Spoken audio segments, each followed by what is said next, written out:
All right, welcome back. What we're going to do today, we are going to look at the draft. I'm going to do my mock draft. I'm going to do 1 through 20 in this video. I will be doing 21 through 37 in a different video because it takes way too long to do 1 through 37. 21 through 37 I don't think is going to garner nearly as much interest as this one, but we'll go through that and we'll take a look and see. Now the Senators come up 1, 2, 3, 4. Yeah, there's 4 picks in the top 37. So if you're a Sens fan, maybe watch both.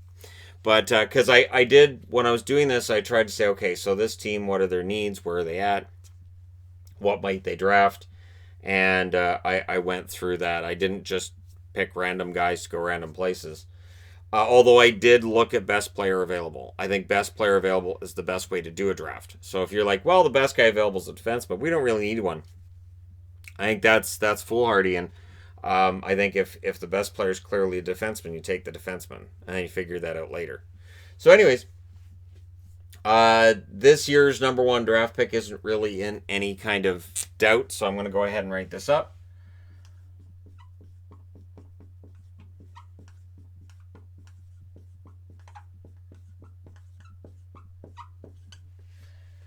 Alexi Lafreniere, a left winger. And when I'm looking at the notes on this player, I just see he's the best in the draft class and there's no weaknesses. There were rumors during the season like, oh, maybe it's not going to be his draft. Maybe somebody else is going to be number 1. Oh, this guy might be number 2. This guy might be number 3. This guy might move up to number 1. It didn't happen.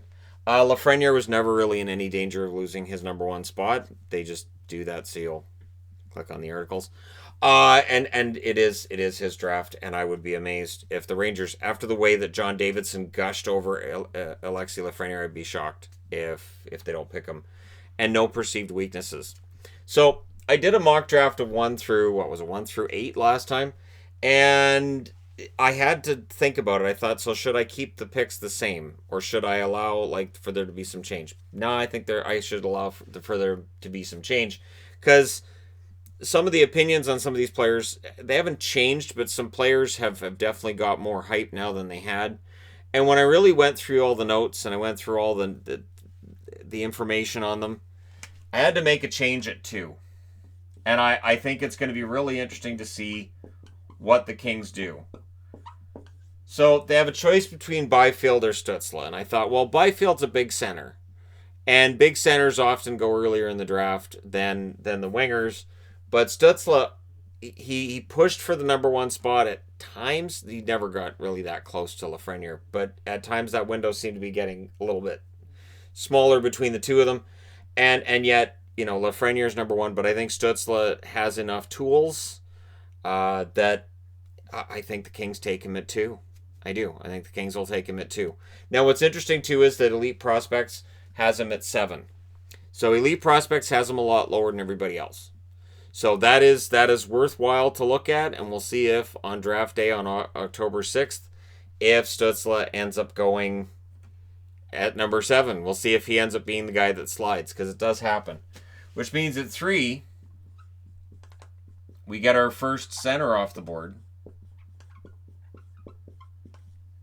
Quentin Byfield goes to Ottawa.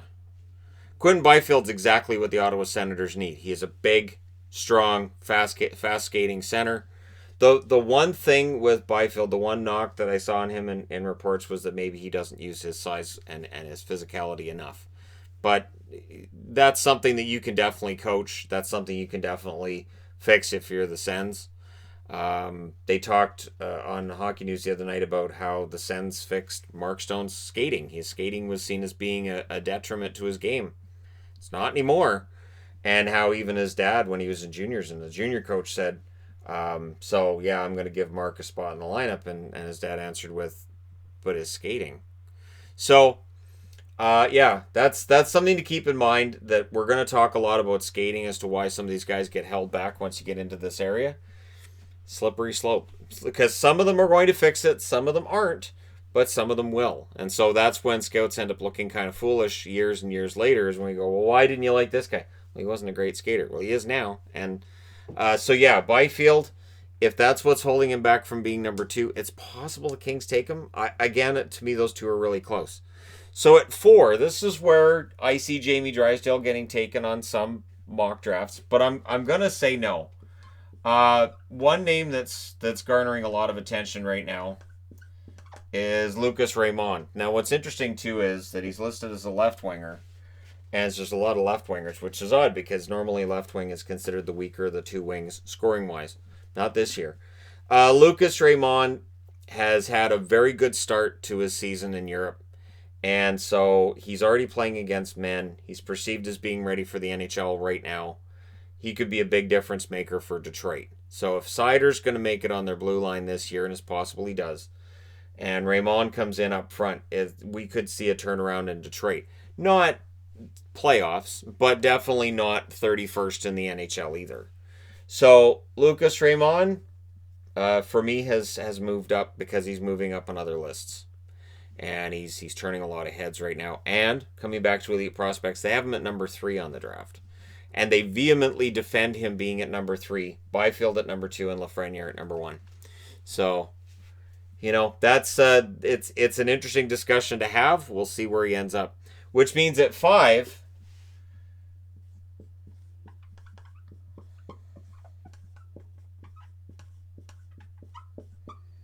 I've seen Senators fans argue that they don't need Jamie Drysdale, a defenseman, because they already have Brandstrom and they have these other prospects. Drysdale has a higher ceiling than all those prospects. Drysdale, I don't know if he's necessarily going to be NHL ready right away or if it's going to be a situation like Bowen Byram with Colorado where he had to go back for a year. But Drysdale definitely has all the tools. Now, with the benefits and drawbacks. Now, going back to Raymond for a second, his benefit, he has a lot of skill and vision. He was seen as inconsistent, which is why he's lower on the hockey prospect list, because he was seen as inconsistent. Jamie Drysdale is seen as Duncan Keith by one scout. I thought that was a pretty fun little quote. He's Duncan Keith. So, just a younger version of Duncan Keith, and that says all you really need to know. One of the best defensemen of his generation. If Drysdale's like that, that's why you draft Drysdale at 5. That's that whole best player available. But perceived a lack of urgency. So hockey prospects soured on him during the year. I think they have him at 12th on their list. They definitely soured on him during the year. But we'll see whether or not he ends up sliding as well. I can't see Ottawa passing on Drysdale. It's possible, but I can't see it.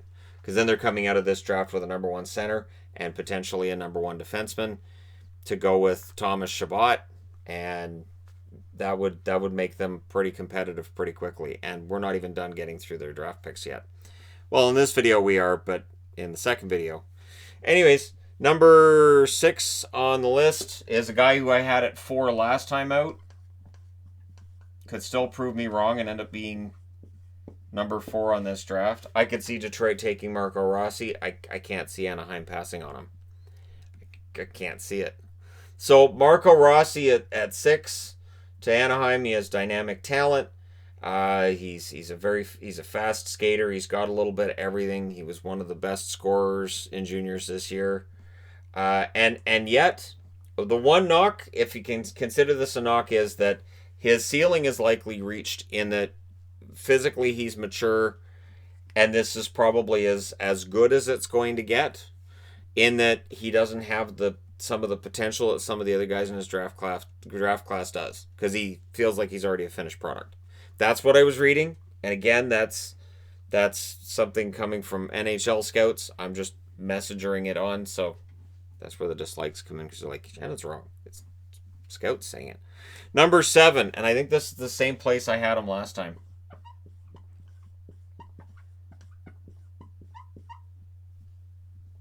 Nope. Cole Perfetti. Also a left winger. Cole Perfetti, dynamic talent, smart, skilled. The one issue with him that holds him back is potentially skating issues. But I saw that there are some scouts who actually prefer his game to Marco Rossi's. So it's close between the two of them. Raymond is seen as being in that grouping as well. Really, in all honesty, they could go in almost any order. I'm taking Perfetti at 7. So at 8 for the Buffalo Sabres,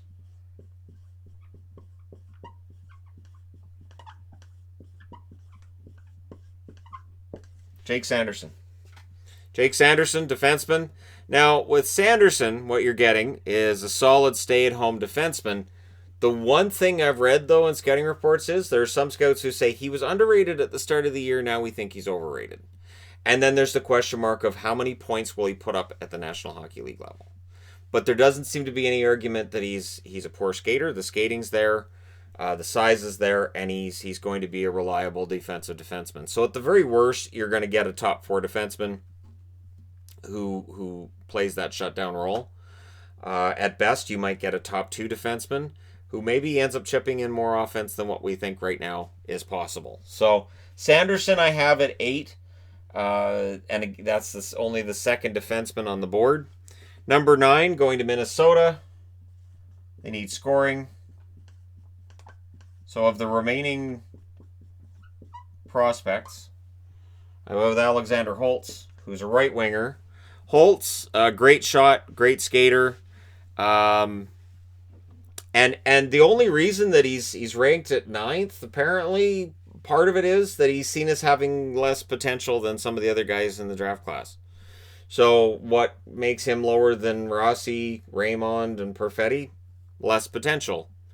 And I'm not sure how you measure that. But, again, I talked about yesterday in a video on the 2017 draft. We just don't know. 3 years from now, we may be talking about Holtz and saying, really, they didn't think he had as much potential? Yeah, they didn't think he did. All right, number 10 for Winnipeg. Now, I know Winnipeg needs help on the blue line, but I have them drafting Jack Quinn, right winger. I can't see them passing on Quinn, and if they don't want Quinn, there's teams drafting here who would be more than willing to trade one of these picks and a second or third rounder to move up, I would think. So Jack Quinn, huge riser, had an absolutely great year. I would say he's probably on this, probably 10 spots ahead of where I would have had him before the season started if I was doing mock drafts before that. And then, yeah, I don't know. I don't know that there's any necessary drawbacks. I don't know that there's any drawbacks with Quinn. He had a great year. Great year. And Hockey Prospect has him at 6. So he's a big riser. So they have Quinn ahead of Drysdale, and I think Raymond. I think they have at 8. So this draft is really all over the place. So you can make up your own mock draft and have just as good a chance of being right, I think, as some of these websites that I used for this video. Number 11 for the Nashville Predators.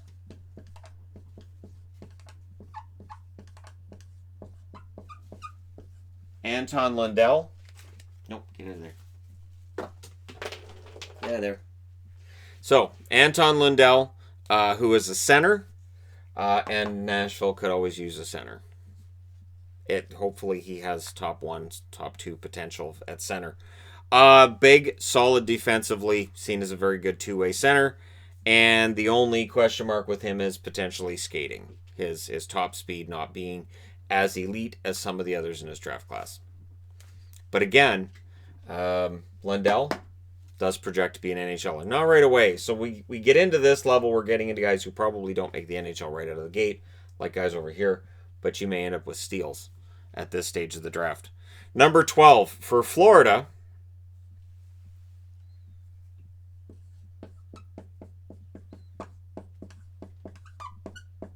You want to see diverging opinions? Seth Jarvis. People are all over the place on Seth Jarvis too. So I have Florida drafting Jarvis. He moved up in the second half as well. And the interesting thing with Jarvis is that he is seen as a guy who could go as high as, top 10. And also as a guy who could go as low as in the early 20s. Depends on the scout that you're quoting on this. He could go anywhere in this draft between about here and on the next board. But I take him at 12, which means at 13, I have Carolina pulling the trigger on Askarov. I think Carolina's the first team on the board that really would look at Askarov, who may very well be an elite level goaltender soon, in the NHL and say, all right, we need that goaltender. We'll spend a first-round draft pick to get it. I could see Nashville. Doing it. Obviously, with Spencer Knight, Florida doesn't need that next goaltender, or else I would have Florida in on Askarov. Now, it doesn't mean they won't. I think it'd be crazy if they did, but it's possible that Florida ends up going for Askarov and goes, hey, you can't have too many goaltenders. To which the Rangers would say, you can. You can't have too many goaltenders, and we don't recommend it. But Askarov, the interesting thing is I could see him going as high as 9th as well. I think that with Holtz's offense, I can't see Minnesota passing on Holtz. I just can't see it. At 14, Edmonton. Consolation prize for getting knocked out by the Chicago Blackhawks. Right winger, Dawson Mercer. Dawson Mercer, smart, skilled. The one issue you see with him is his skating, strength issues. People wanting to see him get better at both of those things. But again, those are fixable. There's a general manager who's going to look at that and go, skating, strength, we can get him some more strength training, and we can definitely work on his skating mechanics. We'll send him to Gary Roberts for a summer. That kind of thing. And so Mercer, I have him going to the Oilers. It's a winger. They can always use a winger. I know they have Yamamoto. I know Puljujarvi may very well come back over.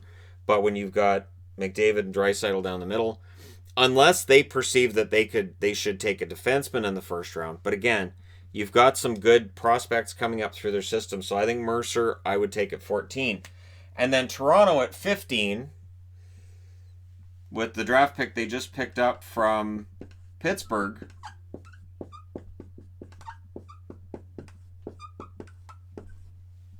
They draft defenseman Braden Schneider.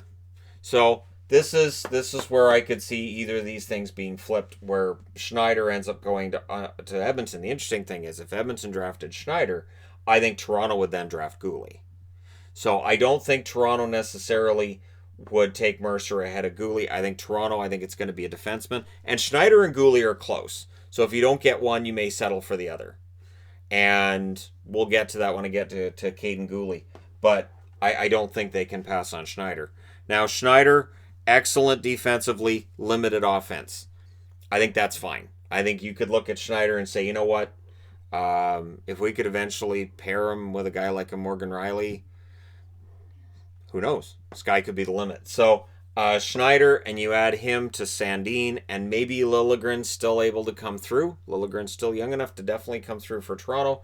You might have the foundations of a pretty solid blue line there, especially if they can keep Morgan Riley around at a decent cap hit. You might end up with a pretty solid blue line for Toronto, and that's been the knock on them for the last 3 years. At 16, Montreal. So I'm going with a bit of a risk here, and I'm admitting that this may very well not happen.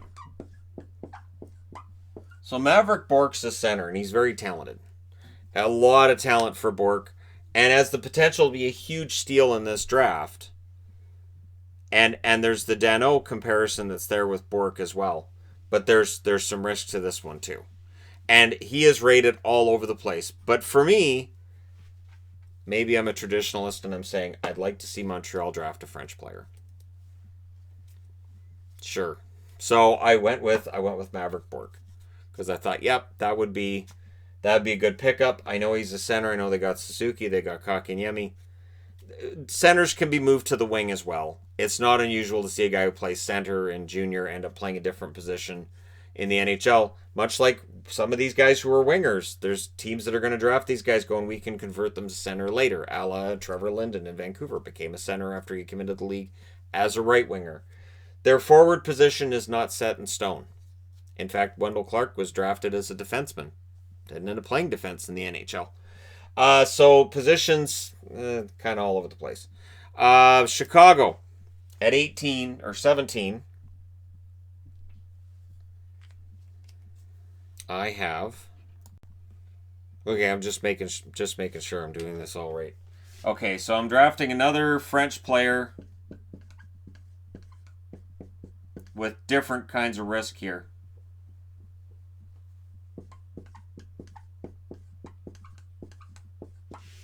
The way I wrote this on the paper, I didn't do it right. Hendricks Lapierre, so another French player, center to Chicago. Now Hendricks, passer, skill, good skater, would be ranked higher in the draft, but there's injury concerns with Hendricks. If Hendricks gets drafted this high, this just means he's been given a clean bill of health. The team is going to know before they draft him what his bill of health looks like. So if Lapierre doesn't go in the first round, it means things don't look great for him. But based on the skill level, based on the talent that he has, I'm willing to take Lapierre at 17, and I could see this flipping too. I could see Montreal taking Lapierre, Bourque going to Chicago. They're close. They wouldn't be as close if it wasn't for the injury issues with Lapierre. But again, we'll see. If he's able to say, yeah, I'm good, and he's got a report saying he's fine, then we likely see him drafted in the top 20. Number 18, New Jersey. So we're back to New Jersey now. New Jersey drafts Cole Perfetti here, right? So that's a left winger.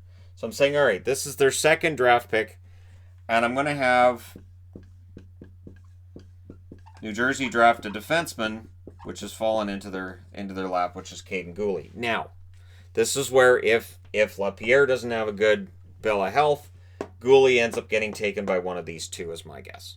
I'm explaining this, even though people are just going to fast forward to the end, and I don't understand why you've got this guy here.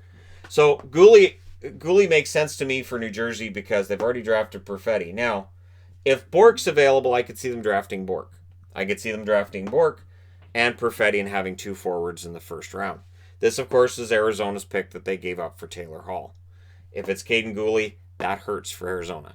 Because honestly, when you look at Gooley, mobile two-way defenseman, and the only, I don't even know if you can say it's a knock, out of eight scouts asked by or pulled by Hockey Prospect, 5 of them had him behind Schneider, which means 3 of them had him ahead of Schneider. So again, Gooley and Schneider are close. And he's a mobile two-way defenseman, which every team needs. All 31 teams need that. Would you like a mobile two-way defenseman? Yes. Yes, we would. Every GM everywhere says absolutely. Even Nashville. If you ask David Poile, do you want another mobile two-way defenseman? Sure.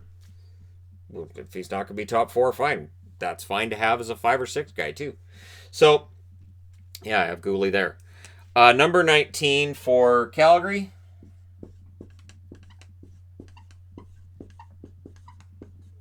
Connor Zerry. So Connor Zerry, center, goal scorer. He is seen as a big goal scorer.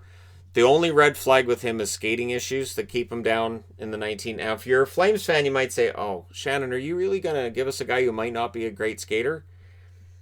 Potentially.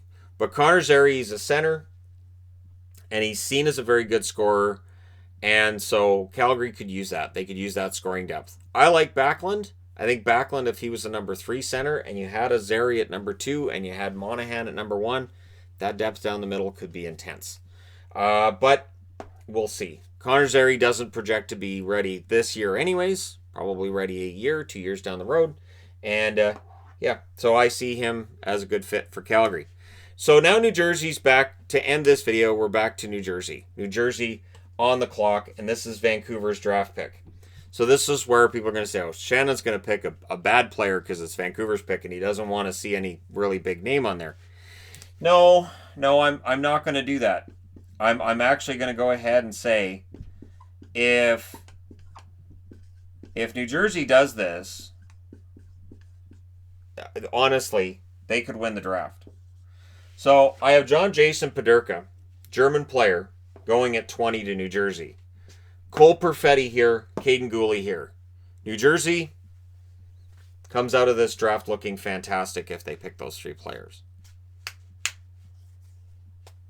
Now, Paderka at 20 is a little bit ahead of where he's projected to go. But because New Jersey, this is going to be their 3rd first-round draft pick, they can maybe swing for the fences a little bit. Paderka, lots of flash. And then the question mark with Paderka on some of the reports I saw was, is he actually better than Reichel? My answer would be, yeah, probably. Scouts that saw both of them had split opinions on that, but I think Paderka's been high enough on the draft lists for long enough that I think New Jersey would say, you know what? we might swing for the fences and we might get this. And this might end up being a huge steal for us if he comes through. So there you go. Picks 1 through 20. Let me know your thoughts in the comment section below as always. Don't forget to hit like and subscribe if you're browsing your way through. You just happened upon this video. And yes, I'm also doing draft picks 21 through 37. I'm looking at the board right now. Thank you guys so much for all your support. Like and subscribe if you're browsing your way through. You just happened upon this video. I will talk to you again soon.